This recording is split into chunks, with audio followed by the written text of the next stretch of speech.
یاد رکھیں کوئی مذہب گالیوں پر مشتمل نہیں ہوتا.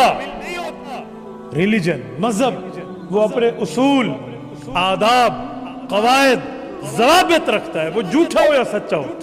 عیسائیت مذہب ہے، یہودیت مذہب ہے. یہ جو دین اور مذہب ہے ان میں گالیاں نہیں سکھائی گئی. جو مذہب بندے کو گالیاں سکھائے وہ مذہب نہیں ہے، وہ شیطنت ہے، وہ بغاوت ہے. قادیانی مرزے کی کتنی گالیاں ہیں. 1974 کی لیجسلیٹو اسمبلی میں جب ہمارے علماء کرام نے قائد ملت اسلامی حضرت مولانا مفتی محمود، اللہ اس کی قبر پہ کروڑوں اربوں رحمت نازل فرمائے، ان کی قیادت میں پوری امت مسلمہ کے مسالک نے ٹھہر کر جو مرزا قادیانی کی ذریت کے خلاف اسمبلی میں جنگ لڑی ہے، ذرا وہاں کے معاملات کو آپ پڑھ لیں.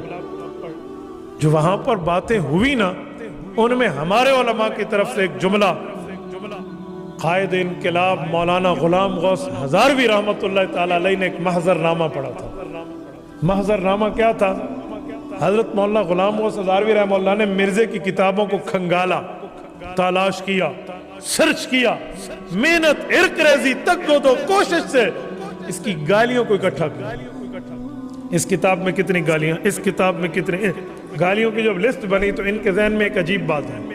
انہوں نے کہا یار یہ گالیوں کا پلندہ لے کر میں قومی اسمبلی جاؤں گا تو لوگ پڑھنے میں اکتا جائیں گے اور مرزے کا کفر واضح نہیں ہو سکے گا. کون گالیاں پڑھتا رہے؟ تو اس کو ایک ترتیب دے دو. انہیں کیا ترتیب دی؟ انہیں حروف تہجی دیکھیں، الف سے یا تک، پھر الف با تا سا جیم ہا قا، یہ اس طرح کر کے نا اس کی گالیاں اکٹھی کی کہ الف سے مرزے نے کتنی گالیاں دی ہیں، با سے کتنی دی ہیں، تا سے کتنی دی ہیں، سا سے کتنی دی ہیں، یا آپ کی زبان میں کہوں الف بے تے سے تکتنی دی ہیں. کیا ترتیب ہے؟ پورے یا تک اس کی گالیوں کی لسٹ بنی اور وہاں محضر نامہ جا کر اسمبلی میں پیش کیا کہ اسمبلی کے لوگوں یہ دیکھو، نبی گالیاں دینے والا ہوتا ہے؟ النبی لا لعانا ولا فحاشا. نبی یوں نہیں ہوتا کہ وہ لعنتیں کرتا پھرے، وہ فحاشی گفتگو کرتا پھرے. یہ مرزے کو تم اچھا انسان ماننا بھی بندہ دور رہا، یہ جائے کہ تم نے اسے نبوت کے دعوے پر سرفراز کر کے بٹھا دیا. تو یہ گالیوں کو پیش کیا اور اسی میں ایک حوالہ حضرت مفتی محمود رحمۃ اللہ علیہ نے ایک اور پیش کیا. قومی اسمبلی کے لوگوں سے کہا کہ ایک بات بتاؤ کہ جی کیا کہ تم سارے حلالی ہو یا حرامی ہو؟ تو ان کی آنکھیں کھلی رہ گئی، آپ کیا کہہ رہے ہیں؟ تو انہوں نے کہا جی یہ ناراض نہ ہونا، میں مرزے کی وجہ سے پوچھ رہا ہوں. انہوں نے کہا وہ کیسے؟ کہ جی پہلے سارے بتاؤ کہ جی ہر بندہ حلالی ہے، خود ہم حلالی ہیں، ہم اپنے ماں باپ پر اعتماد کرتے ہیں. تو انہوں نے کہا جی ماشاءاللہ میں بھی یہی سمجھتا ہوں، آپ کے لیے حسن ظن رکھتا ہوں، ہم سب نطفہ حلال ہیں، لیکن سوال کچھ اور ہے. کہ جی وہ کیا؟ کہ تم سارے مرزے کو نبی مانتے ہو؟ انہوں نے کہا جی ہم تو نہیں مانتے، ہم تو حضور پاک علیہ السلام کو مانتے ہیں. ہم پہلے گناہ گار تھوڑی ہیں کہ ایک لعنت اپنے متھے اور لے لے. ہم نے قیامت میں حضور علیہ السلام سے سفارے لینی ہے، کوئی مرزے سے لینی ہے؟ تو مفتی صاحب نے براہین سے اس کا حوالہ پڑھ دیا. جو مرزا قادیانی کہتے ہیں سنو حلالی اور حرامی کی پہچان سنو، سنو نطفہ حلال اور نطفہ حرام کی پہچان سنو. کہ جی وہ کیا؟ کہ کل مسلم یصدقنی، مرزے نے اپنی عربی بنا کر عبارت لکھی، وَيَقْبَلُ دعوتی إِلَّا ذُرِّيَّةَ الْبَغَايَا. کہ دیکھو جو مرزے کو نبی مانے وہ حلال نطفہ ہے، جو مرزے کو نبی نہ مانے وہ بالکل فحاش عورت کی اولاد ہے. تو یہ پیش کیا کہ یہ دیکھو، یعنی وہاں پر قومی اسمبلی میں آپ مجھے بتائیں کوئی ایک ایم این اے، کوئی ایک رکن تو مرزے کے حق میں بولتا کہ یار تھوڑے گنجارہ کرو، کوئی گنجائش نکالو، کوئی سپیس نکالو، کچھ نرمی کرو، یار کوئی ہاتھ ہولا رکھو؟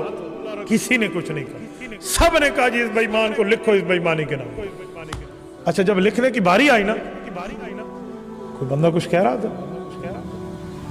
جب باری آئی نا لکھنے کی آئین میں، تو حضرت مفتی محمود رحمۃ اللہ علیہ فرماتے ہیں ہم ایک عجیب آزمائش میں مبتلا ہو گئے. اس وقت کے لکھاری نے ہمیں کہا کہ قانون اور آئین کے حاشیے پہ بالکل ایک سائیڈ پہ لکھتے ہیں قادیانی بے ایمان ہے مرزے کا نام، ادھر نہیں لکھتے آئین کے اندر. تو مفتی محمود رحمہ اللہ نے کہا جی 10,000 بندوں کی قربانی سید عطا اللہ شاہ بخاری رحمہ اللہ کے دور میں آئی ہے اور ہم ساری امت اکٹھی ہو کے مرزے کو یہاں کافر ثابت کر کے 13 دن کی محنت کر کے 3 دن کے موقع دے کر بیٹھے ہیں، وہ خود کو مسلمان نہیں مان سکے، آپ اس بے ایمان کا آئین میں نام نہیں لکھتے.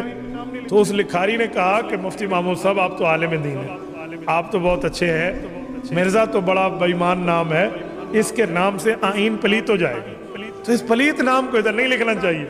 تو حضرت مفتی صاحب فرماتے ہیں اللہ پاک نے میرے دماغ میں بہت زبردست بات ڈالی، تو میں نے انہیں کہا کہ بھائی قرآن کریم پاک کتاب ہے، انہوں نے کہا جی پاک ہے، پاک کرتی ہے، آگے جو پڑھے وہ پاک ہو جاتا ہے۔ تو کہا قرآن میں شیطان کا نام ہے، فرعون کا نام ہے، قارون کا نام ہے، حامان کا نام ہے، یہ سارے بے ایمانینوں کے نام اللہ نے ذکر کر کے ان پر رد فرمایا ہے۔ تو فرعون، شیطان، قارون، حامان، ان بے ایمان اور کفار کے نام سے قرآن پلیت نہیں ہوتا، تو اس نام سے بھی آئین پلیت نہیں ہوتا، لکھنا پڑے گا۔ یہ ایک ڈنڈی ماری گئی تھی، لیکن مفتی محمود رحمۃ اللہ علیہ کی جلالت علمی کی شان نے اس ڈنڈی کو ختم کر دیا تھا۔ تو میری بات کا مطلب کیا ہے کہ یہ مذہب ہے جس میں گالیاں دی جائیں۔ جو مذہب گالیاں سکھاتا ہے، جو مذہب لعنتیں سکھاتا ہے، جو مذہب کسی سے بیزاری اور تبرہ سکھاتا ہے، وہ مذہب نہیں ہے، وہ فتنہ ہے، وہ سازش ہے، وہ بغاوت ہے۔ مذہب وہ ہوتا ہے جو اپنے اصول، ضوابط، قاعدے رکھتا ہے۔ تو کوئی قادیانیوں کو مذہب کہے نا تو ہم کہتے ہیں بابا آپ کا مطالعہ نہیں۔ بھئی مذہب کے لیے کوئی اصول و فروع ہوتے ہیں، کوئی سر پاؤں ہوتا ہے یار۔ ہماری سرائکی میں کہتے ہیں کوڑ او مارو جرا کوئی چھجے تے کوئی تھبے۔ تو جو جھوٹ چل ہی نہ سکے آپ اس کو لے کر آگے چلتے ہیں، تو اس جھوٹ کو لے کر آگے کہاں تک چلیں گے؟ تو اس لیے قادیانیت مذہب